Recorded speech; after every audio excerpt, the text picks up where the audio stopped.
Pollution को लेकर दिल्ली की जो जनता है वो त्राहिमाम मचा रही है, त्रस्त हो चुकी है और इस पर सरकार अलग अलग दावे करती हुई नजर आ रही है। दिल्ली के पर्यावरण मंत्री मनजिंदर सिंह सिरसा का क्या कुछ कहना है वो भी सुन लेते हैं।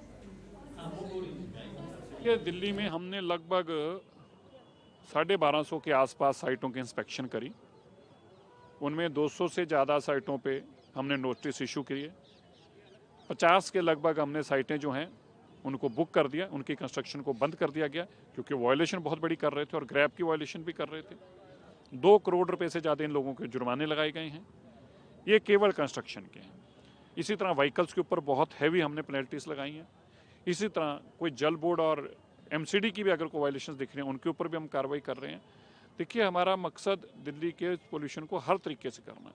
ये जो 10 साल की बीमारियां हैं इनको अभी मुस्तैदी से ठीक करना पड़ेगा। ये जितनी तेजी से हम करेंगे उतनी तेजी से दिल्ली की हवा को साफ कर पाएंगे। और मैं दिल्ली के लोगों को एक आग्रह करना चाहता हूँ, ये जो पोल्यूशन है हमारा दिया हुआ है, हमें उसके ऊपर कार्रवाई करनी चाहिए।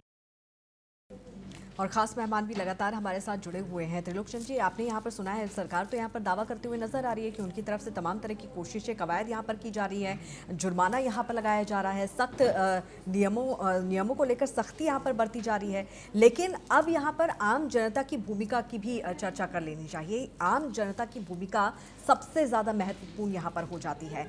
उनकी क्या कुछ जिम्मेदारी बनती है?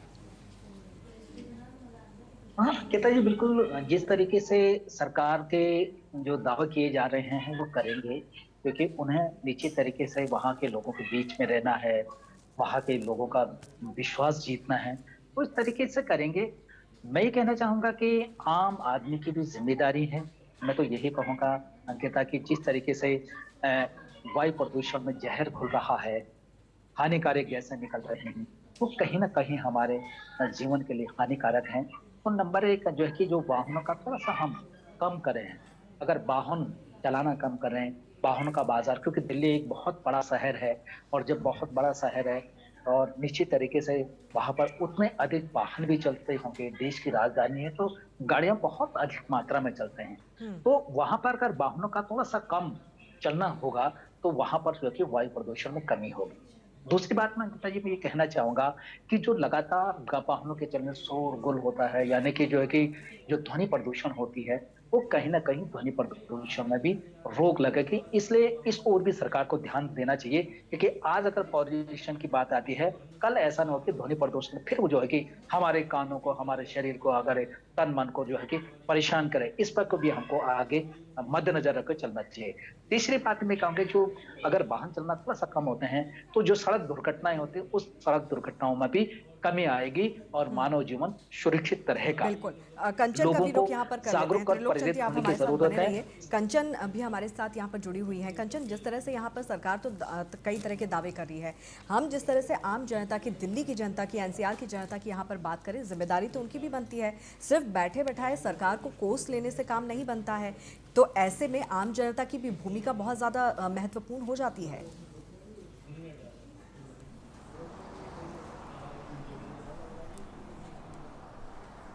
जी अंकिता, बिल्कुल। देखिए, बिल्कुल आपने सही बात कही कि आम जनता की भी भागीदारी बेहद ज़रूरी है, लेकिन उससे पहले हमें ये सोचना चाहिए अंकिता कि तमाम जो सरकार जो तमाम तरीके की चीज़ें लागू की है सरकार ने प्रदूषण की रोकथाम को लेके, उसके लिए जो सरकार की एक रिव्यू मीटिंग होनी चाहिए। रिव्यू मीटिंग में क्या रिव्यू रहा, कहाँ पर क्या चीज़ लागू हो रही है, और यदि हमारा मानना है कि जितनी भी तमाम जनता है बाहर जो कूड़ा फेंकती है उनके ऊपर बिल्कुल जगह जगह CCTV कैमरास है, उनके ऊपर कार्रवाई होनी चाहिए और जुर्माने लगने चाहिए, जिससे कि ज़्यादा से ज़्यादा जब जुर्माने लगेंगे तो जनता जुर्माने से डरती है, तो उससे जो है रोकथाम होगी।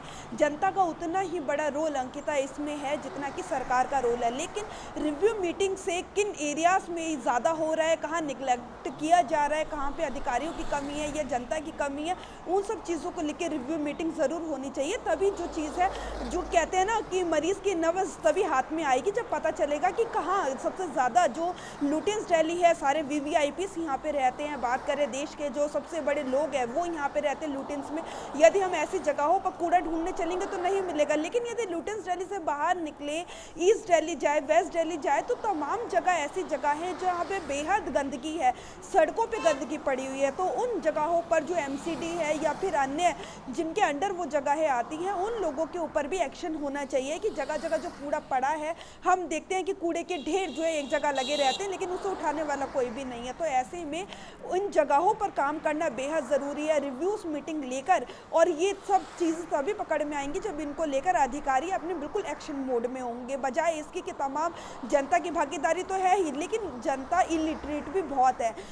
ज़रूरी नहीं है कि दिल्ली में यदि हर जो इंसान रह रहा है वो पढ़ा लिखा हो। तो ऐसे में उन लोगों को स्वच्छता के बारे में बताना, हमेशा जो है प्रदूषण का समय सबको पता है कि ये जो है सर्दी आने से पहले शुरू होता है। तो ऐसे में कैंपेन सरकार के द्वारा चलाना जिससे कि जागरूकता लोगों में हो कि ये गंदगी हमें नहीं फैलानी है। क्योंकि हमने देखा लोग खाते हैं, चाहे बस हो या स्कूटर हो या कुछ भी हो, ऑटो रिक्शा हो, उसी के अंदर फेंक देते हैं वो खा पी के। तो ऐसे में लोगों जा रही है। साफ तौर पर दिल्ली सरकार का यहाँ पर कहना है कि करीब करीब वो 2 करोड़ से ज़्यादा का जुर्माना ऐसे लोगों पर लगा चुकी है। कई जो निर्माणाधीन जो बिल्डिंग से इमारतें हैं उनके काम को भी रोका गया है, बैन यहाँ पर लगाया गया है और इस तरह की तमाम कोशिशें यहाँ पर की जा रही है।